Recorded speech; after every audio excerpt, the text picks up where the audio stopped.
Okay, build number 31's done. So this is one that I'm building for somebody who's given me the plate for their 1960 Thunderbird. It's 4-string, it's fretless, so there's a few lips, and it's a left-hander. So it's my first left-hander, my first 4-string fretless. So a bit of a learning curve as usual. Body's made out of that blue cedar, which is roof shingles. It really works out. It's nice and light. It's dry, and I think it makes it sound pretty good. The challenge was with obviously a long Australian plate, and the pickup all the way up the front and the tailpiece right at the back, just so I don't obscure too much of the plate.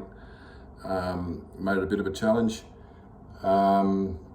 Other than that, just for a bit of trying to use different stuff for sound holes, they're bearings. They do actually move at the moment, but if the bloke it's going to doesn't like them moving, I can either change them or glue them so they're still. The knobs on the top, again, don't generally put knobs on the top much, but I didn't want to impact on the number plate.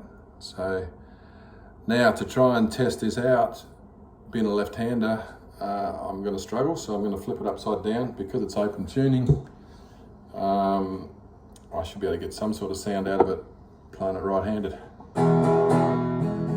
So it's tuned to E, so E, B, E, and A flat. The other way around. A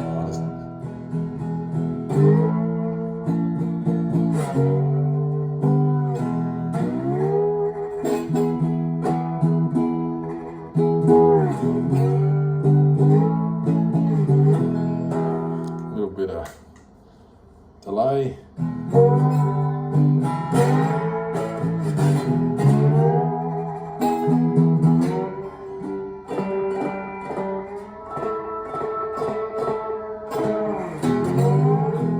And if you want to really give it to it, you put some overdrive on.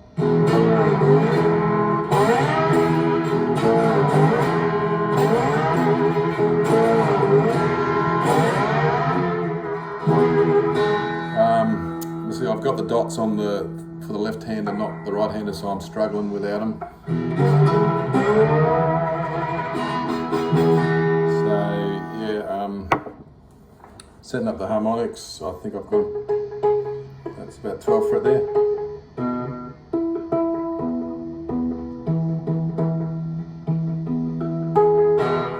So yeah, the bridge is just a bit of threaded bolt with a couple of nuts on each side. Yeah, overall, I'm actually pretty happy with this one. Again, there's a few false starts with me screwing up and then restarting, but yeah, the headstock worked out pretty good. Even for the four string. Yeah, overall, we'll see what the customer thinks, and hopefully he's happy.